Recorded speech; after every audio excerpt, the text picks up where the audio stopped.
ہر عبادت سے برتر عبادت نماز، ساری دولت سے بڑھ کر ہے دولت نماز، ہر عبادت سے برتر عبادت نماز۔ الحمد للہ رب العالمین والصلاة والسلام علی سید الانبیاء والمرسلین، اما بعد فاعوذ باللہ من الشیطان الرجیم، بسم اللہ الرحمن الرحیم۔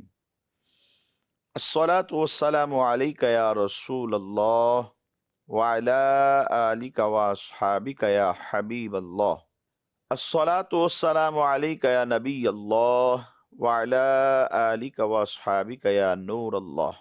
حضور نبی کریم صلی اللہ تعالی علیہ وآلہ وسلم کا ارشاد پاک ہے، زینوا مجالسکم بالصلاة علی فإن صلاتکم علی نور لکم یوم القیامہ، او کما قال علیہ الصلاۃ والسلام۔ ارشاد فرمایا کہ تم اپنی مجالس کو مجھ پر درود پاک پڑھ کر آراستہ کیا کرو، کیونکہ تمہارا مجھ پر درود پڑھنا کل بروز قیامت تمہارے لیے نور ہوگا۔ صلو علی الحبیب صلی اللہ تعالی علی محمد صلی اللہ علیہ وسلم۔ پیارے اسلامی بھائیوں، مدنی چینل کے ناظرین، یہ ہے پروگرام احکام نماز۔ ہم آپ کو اس میں خوش آمدید کہتے ہیں۔ حصول ثواب کی خاطر بیان سننے سے پہلے اچھی نیتیں بھی فرما لیجئے کہ فرمان مصطفیٰ صلی اللہ تعالی علیہ وآلہ وسلم ہے، نیت المؤمن خیر من عملہ، مومن کی نیت اس کے عمل سے بہتر ہے۔ مدنی چینل کے ناظرین، آئیے شروع میں ایک حدیث مبارکہ آپ کے گوش گزار کرتے ہیں۔ اس حدیث مبارکہ کو حضرت معاذ بن جبل رضی اللہ تعالی عنہ نے روایت کیا۔ آپ وہ صحابی رسول رضی اللہ تعالی عنہ کہ جن سے نبی کریم صلی اللہ تعالی علیہ وآلہ وسلم نے یہ ارشاد فرمایا، انی احبک، اے معاذ میں تم سے محبت کرتا ہوں۔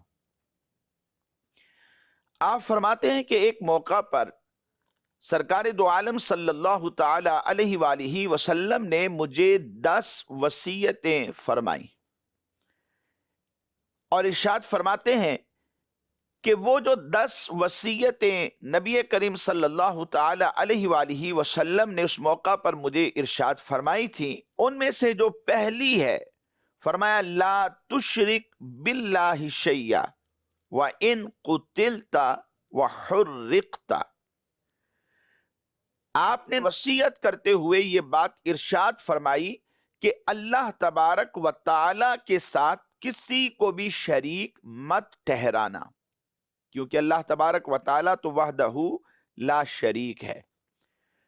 شرک کا جو گناہ ہے یہ بہت بڑا گناہ ہے۔ فرمایا کہ تم اللہ تبارک و تعالی کے ساتھ کسی کو شریک نہ ٹھہرانا، اگرچہ کہ تجھے قتل ہی کیوں نہ کر دیا جائے، اگرچہ کہ تجھے جلا ہی کیوں نہ دیا جائے۔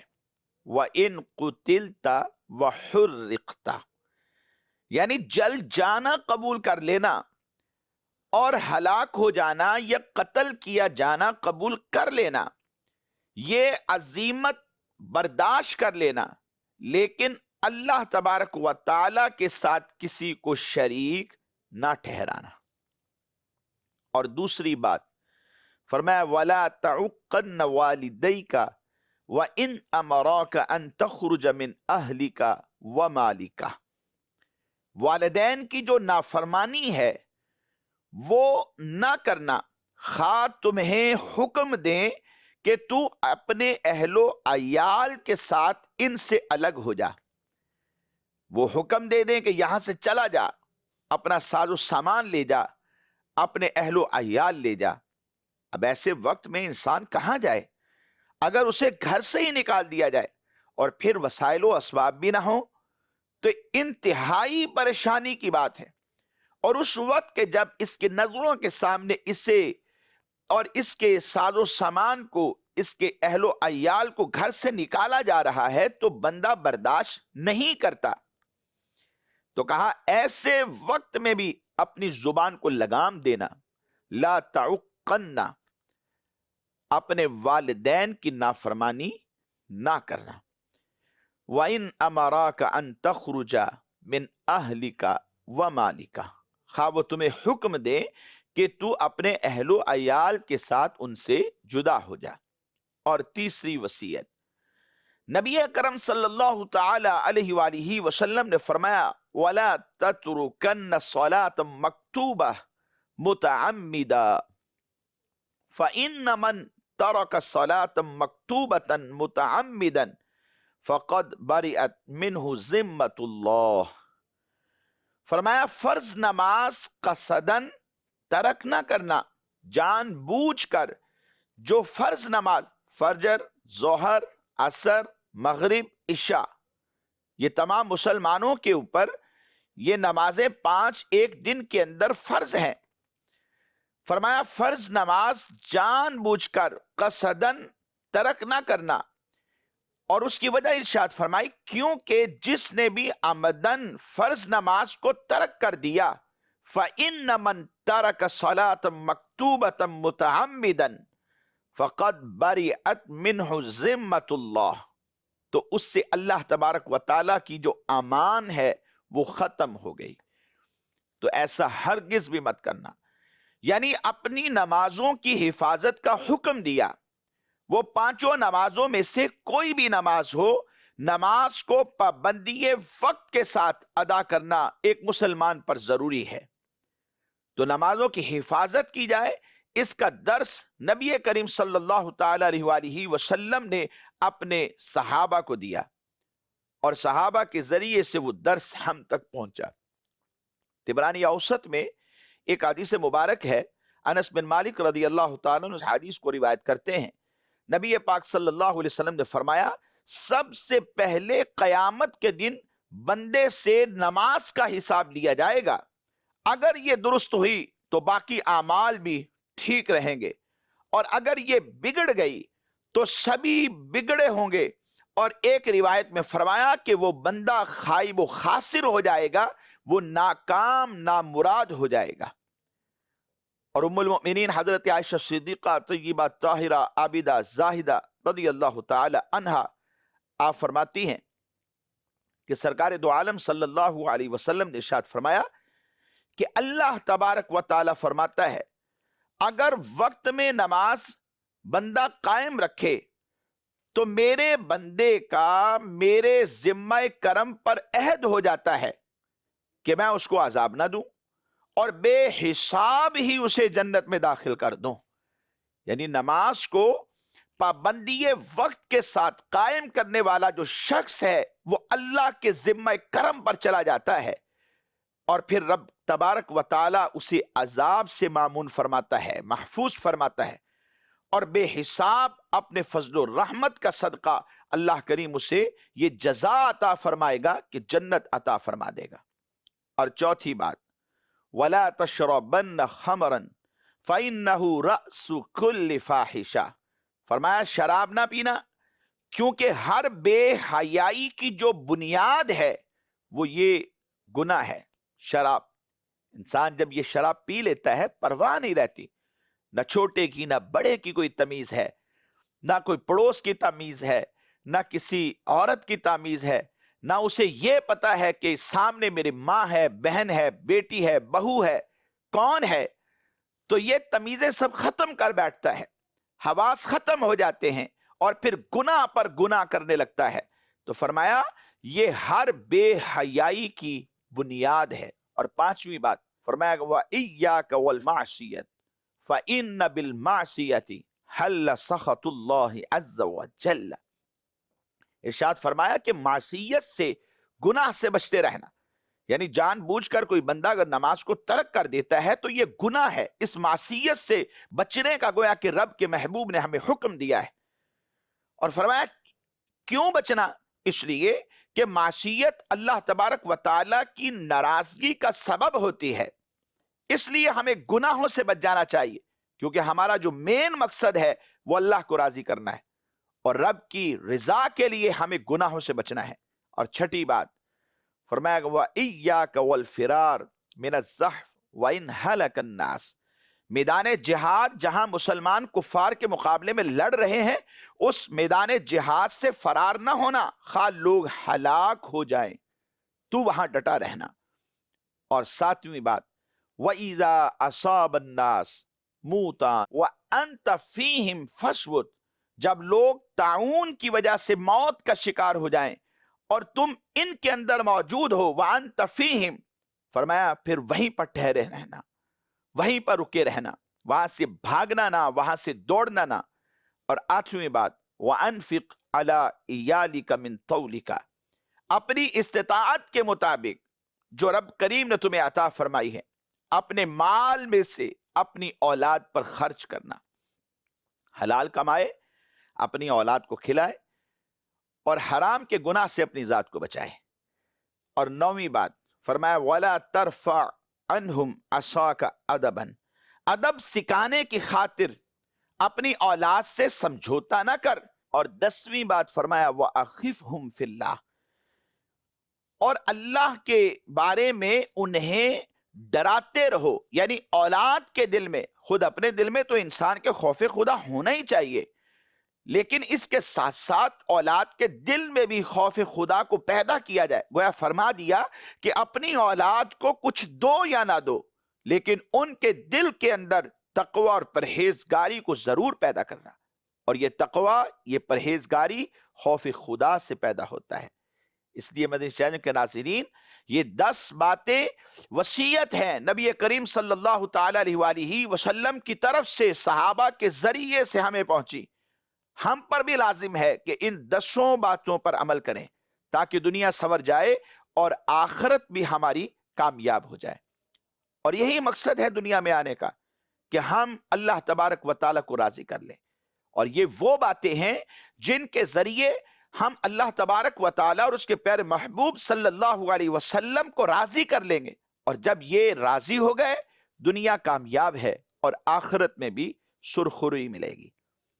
آئیے مدنی چینل کے ناظرین کچھ احکام نماز سیکھتے ہیں، تاکہ نماز جو پڑھی جائے وہ ایسی نماز ہو کہ جس نماز کے ذریعے سے ہم اپنے رب کو راضی کر لیں۔ نماز کی حقوق واجبہ جو ہیں ان کو ادا کر کے جو نماز پڑھی جاتی ہے وہ اللہ کی رضا کا سبب بن جاتی ہے۔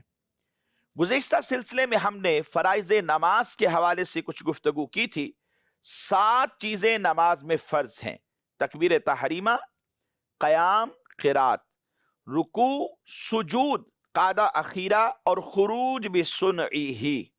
یہ 7 چیزیں ہیں جو نماز میں فرض کی حیثیت رکھتی ہیں۔ گزشتہ سلسلے میں ہم نے ان میں سے 5 کے حوالے سے مختصراً کلام کیا تھا، اور بقیہ جو 2 ہیں آئیے آج کے سلسلے میں انہیں شامل کرتے ہیں۔ نماز کا جو 6واں فرض ہے وہ ہے قعدہ اخیرہ۔ قعدہ مطلب ہے بیٹھنا۔ 4 رکعت نماز پڑھنی ہو، 2 پڑھنے کے بعد بیٹھ جاتے ہیں، یہ قعدہ اولا ہے، یہ کرنا واجب ہے۔ اور آخری 4تھی رکعت پڑھنے کے بعد جو بیٹھتے ہیں سلام پھیرنے سے پہلے، یہ قعدہ اخیرہ ہوتا ہے۔ 2 رکعت والی نماز میں ایک ہی قعدہ ہوتا ہے اور وہی قعدہ اخیرہ کہلاتا ہے۔